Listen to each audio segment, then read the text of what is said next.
Hey guys, welcome back to another Dungeons How to Play, a weekly series in which we teach you how to play various board games, tabletop, card, dice, etc.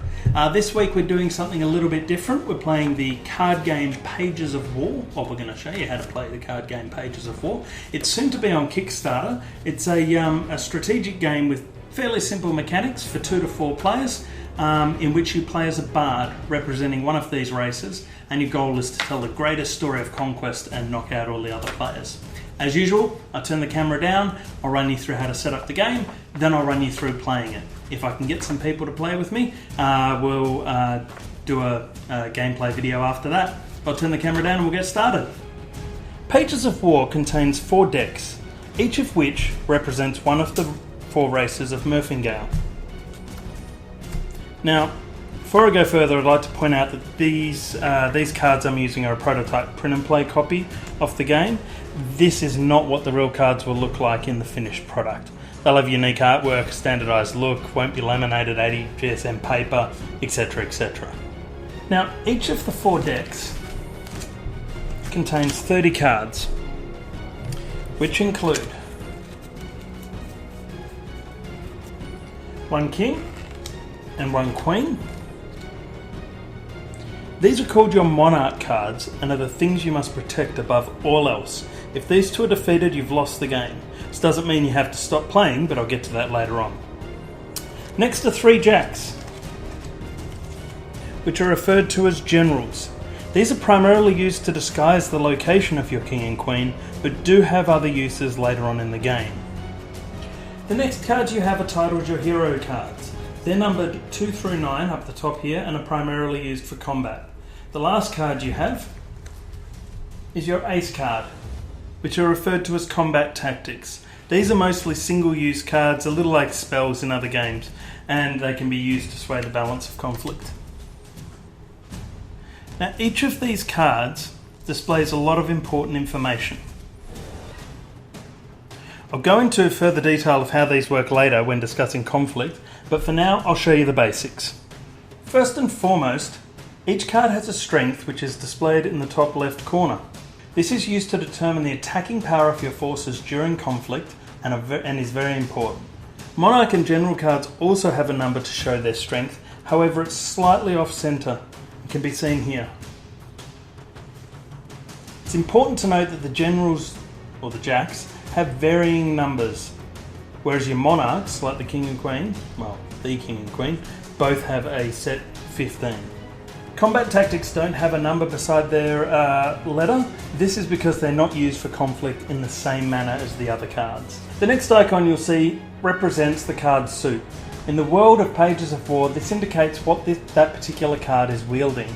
All cards, bar the monarchs and the combat tactics, show this symbol. These symbols are used in conjunction with special effects and the Wheel of Power, but again, I'll get into that later on in the video. The final thing most cards have is a special effect shown here. These special effects can be of 3 different types. The first is persistent and indicated by this infinity symbol here, or there. This means that once the card is in play, those effects continue until the card's removed. The next is this explosion icon here, which indicates that the effect is activated by the holder of the card. The final special effect type is indicated by this number 1 here.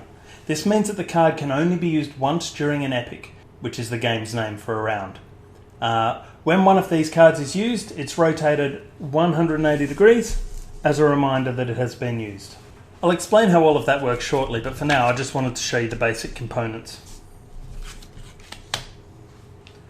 Also included in your game will be these instructions, probably in a book, not in a printed out A4 bit of paper. This quick reference card, which has the phases of a turn on one side and an explanation of all the turns in the game on the other.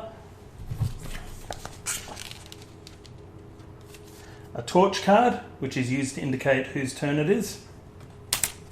And this Wheel of Power card, which is used later on to, well, you can probably figure out from that picture exactly what it does, but I'll run through that later as well. Now let's get to setting up the game.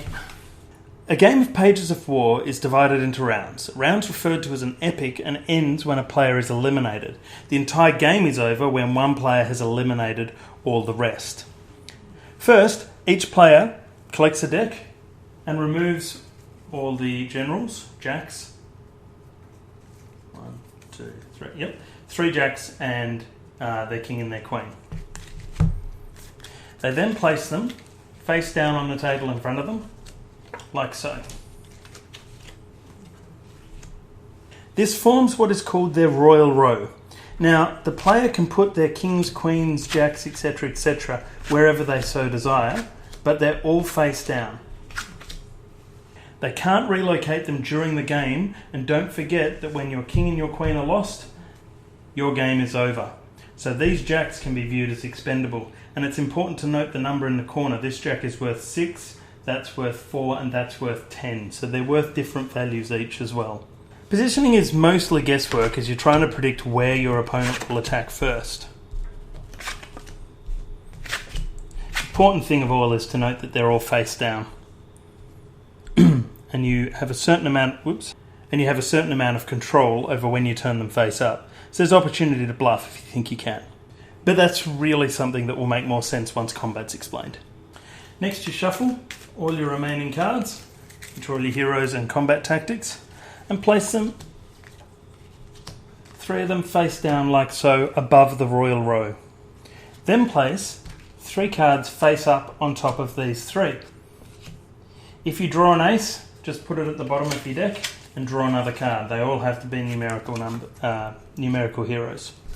You should always place the cards up and slightly to the right so that it's clear to other players how many cards are underneath. These 3 piles are referred to as your chapters and represent the armies you'll be using for attack and defence. The face down card on the bottom of the pile represents the spoils of war and will be awarded to any player who manages to defeat the corresponding forces. The face up card represent these forces and are used to calculate the strength of each chapter. This area here is called your story. However, I've never really seen that referred to on any cards, so that's not necessarily something you need to remember. Finally, shuffle your deck again. Well, you don't have to unless you put an ace on the bottom, I suppose, and place it nearby. This is your draw deck and is referred to as your Historia. As you can see, everything has to do with books and stories and telling tales, because of course you're a bard telling a story. Once all players have set up their royal row, their chapters in their story, and their Historia, you are ready to start playing. A player's turn is referred to as holding the torch. They're given this symbolic torch card here, which is a nice feature, but to be perfectly honest, we found it easy enough remembering whose turn it is without using a specific card. During a player's turn, there are 3 phases, although the first and last aren't really phases in my opinion. But anyway, this is an instructional video, so I should do it right. Geez, Dave.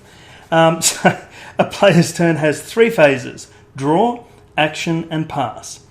In the draw phase, players draw their hand up to 3 cards. Cards are drawn from the top of Historia, and if that ever runs out during the game, you just shuffle your discard pile back into your deck, and that makes a new Historia. If at the start of a turn a player already had... Sorry, I'll just move that up so you can see it. If at the start of a turn a player already had 3 or more cards in their hand, then they wouldn't draw any cards. You don't have to discard down to 3, but if you've got anything less than 3, you can draw up to 3. The next phase is the action phase, and this is where the majority of your turn will happen. On your action phase, you're able to perform 3 actions, attack once with each of your chapters, and play any aces you wish, as these are considered free cards. It's important to note that for the first round of any game, you're not allowed to attack. That's basically to give players a chance to build up their chapters and come up with some sort of strategy before immediately being placed on the defensive. If it started straight away, as you'll see when we get to conflict, it'd just be an unfair advantage for whoever went first. For this video, we'll start by describing the actions you can perform. The first action is you can add a hero to any of your chapters. To do so, you just take a hero card out of your hand and place it like so, making sure other players can clearly see the numbers that are there and also the card suits or the weapons that they are holding.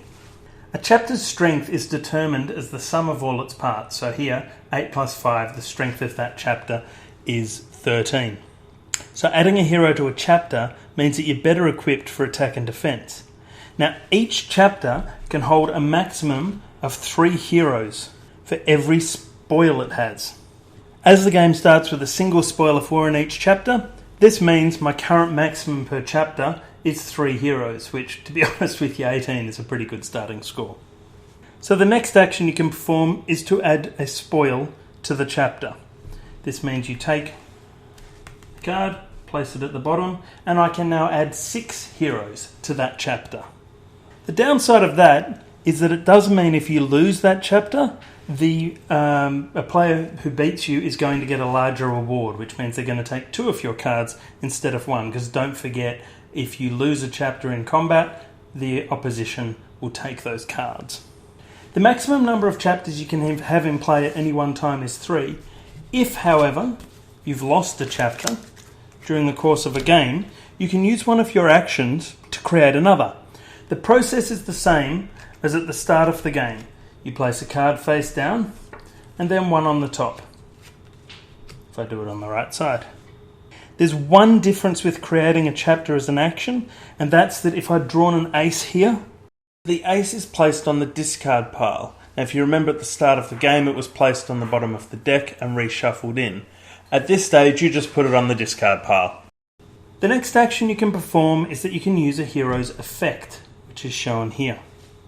If this is a once-off effect, then you must rotate the card to show that you've used it. None of those are once-off effects because they don't have that little 1 icon that we saw earlier with the king. These are all persistent effects, but if I had a one-off effect like this one, I could use that and that would just cost me an action point. Although, on some cards, and in this case this card, the special for this one is tear out this page to force another bard to tear out 2 pages from their story. So if I used that, I would use an action point, discard that card, and then say, right, that person has to discard 2 pages out of one of their chapters. All of these ones, as mentioned before, have that infinity persistent icon, so you don't actually have to do anything with them. That is in effect all the time. And that's actually interesting with this. So I think this is because of the prototype, but on this card you'll see it has an icon. +1 against orcs that wield swords.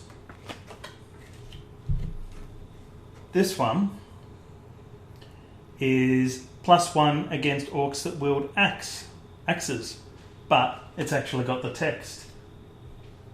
They both do exactly the same thing. I think the creator is just sort of testing the waters to see which ones people prefer.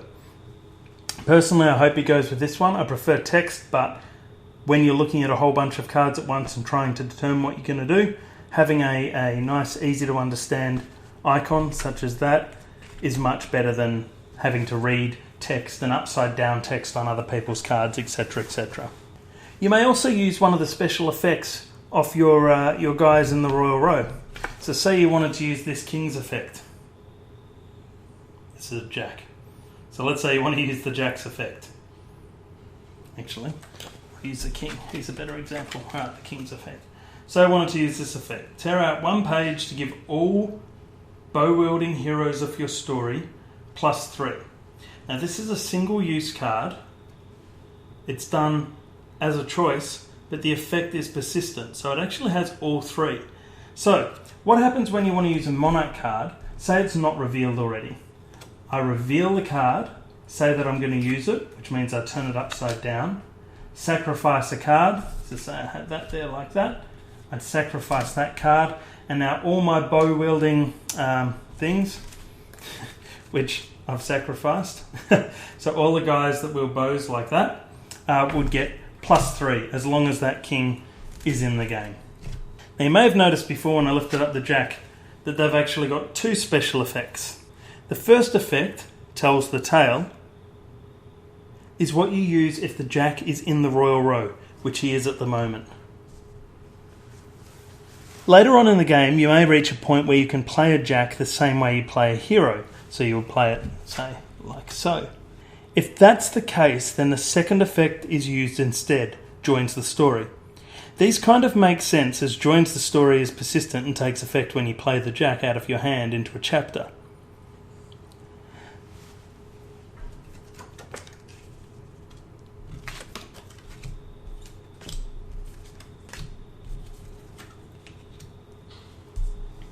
The last action you can make is called turning the pages.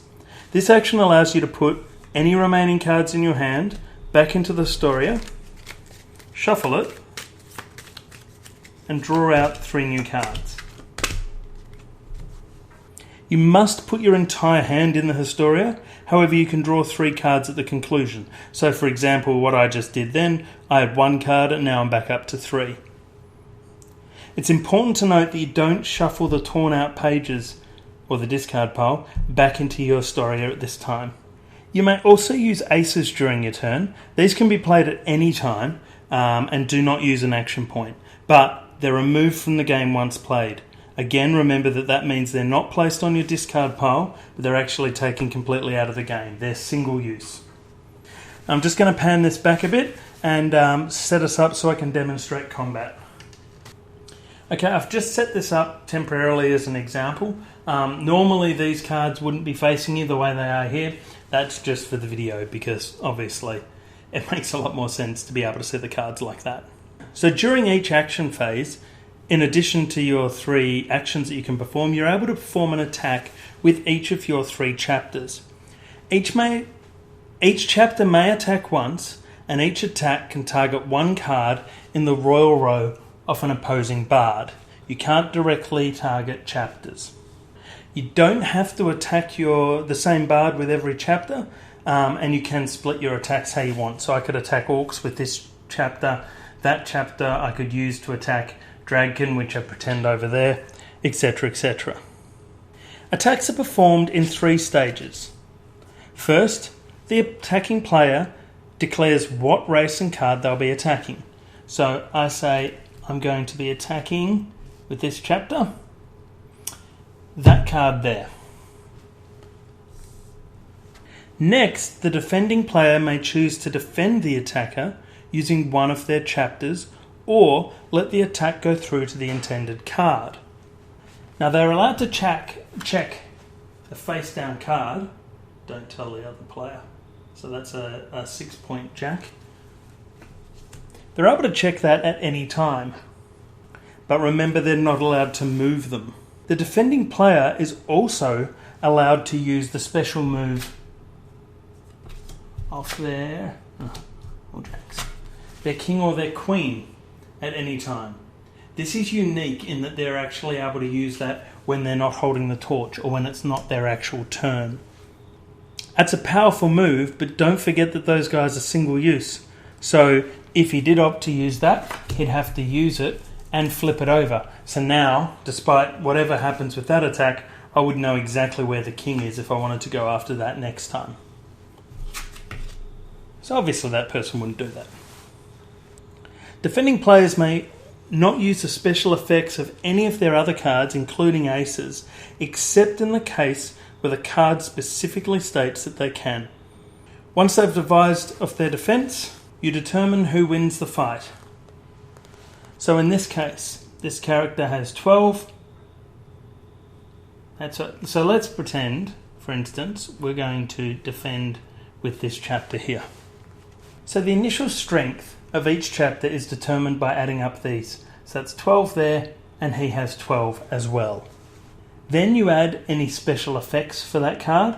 So that's a special effect that I have to use an action for, tear out the page. This is +1 against orcs which are wielding swords. He's got 1 orc wielding a sword, so I'll use a dice and I'll give them +1 because he's fighting he's fighting against a chapter that contains a sword-wielding orc. You also apply the same effect to the other team. So he's got strength against humans or axe-wielding people. None of them apply, but if they did, that player could get a bonus as well.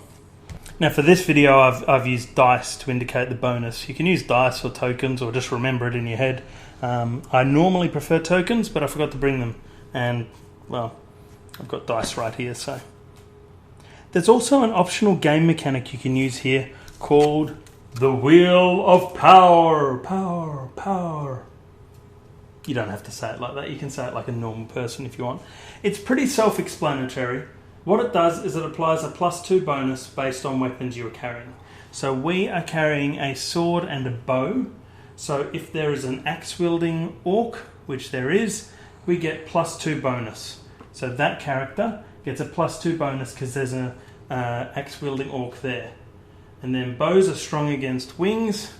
They don't have any wings. So I get +2, which brings this side up to a +3 bonus.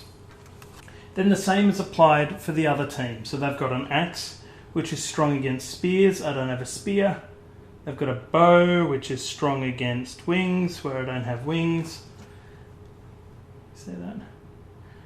They have another axe. We've done that. A sword, which is strong against axes, and I don't have an axe. So again, the poor orcs don't get any bonuses whatsoever.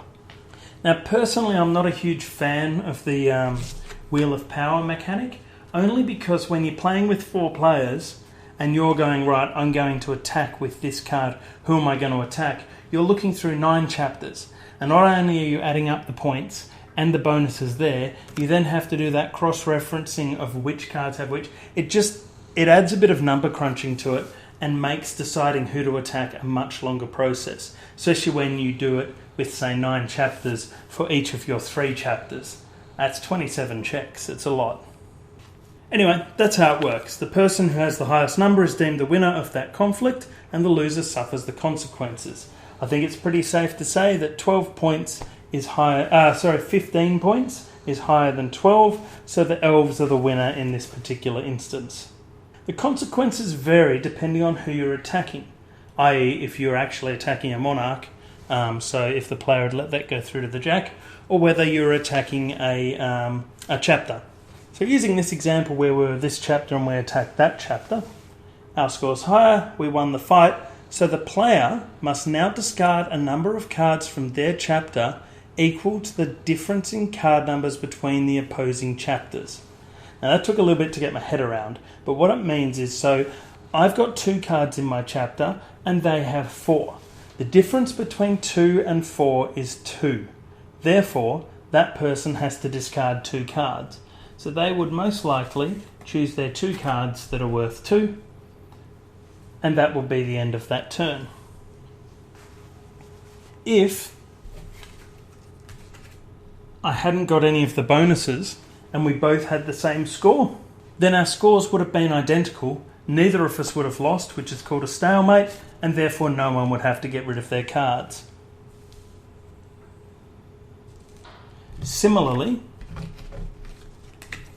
if this chapter attacked that chapter, they've got 10 points, they've got 7. Let's ignore bonuses. Oh, they don't have any bonuses. That works well. Okay, so they've got 10 points, they've got 7. Technically, the elves win this fight, but the difference between 2 cards and 2 cards is 0. So that's also a stalemate, and no one would have to discard anything. If the losing hero discards their final hero, then the spoils of war go onto the discard pile of the winning player. That's an important mechanic to remember because it really changes the game later on, because as this discard pile gets shuffled back into your main deck and starts getting used, you can actually have a whole bunch of different races fighting on your side. It's a really interesting mechanic when you sort of get into the later stages. Now, had I been attacking a monarch,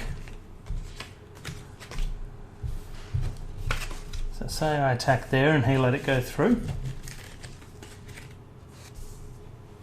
then the calculations would have been the same, but the price would be different. If my points were higher than the monarch, which they're not, but if they were, I'd win the conflict. If it's a king, that gets removed from the game, which again means put into the box and can't be used again.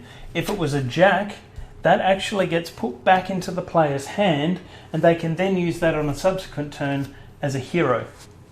Or they can just keep it in the hand, or they can discard it. It's up to them.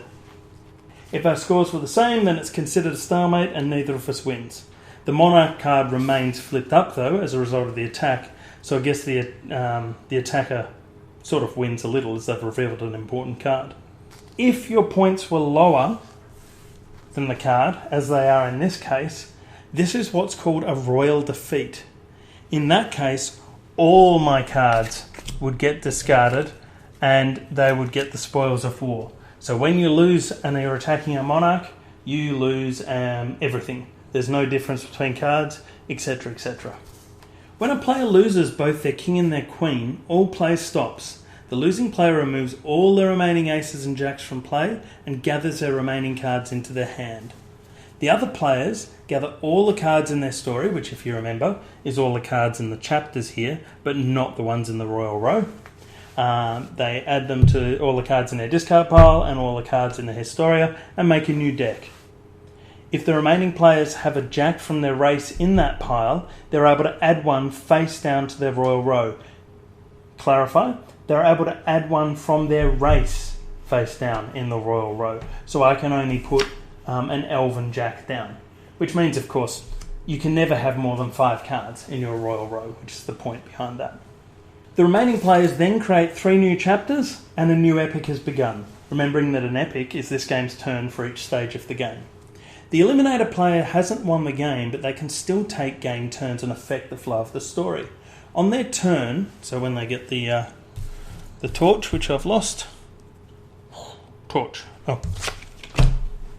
So when they get the torch, they may search through their deck, take any one card, and add it to a chapter of their choice. Providing it's able to accept it, of course. Don't forget there's a limit of 3 heroes per spoil per chapter. And that's basically it.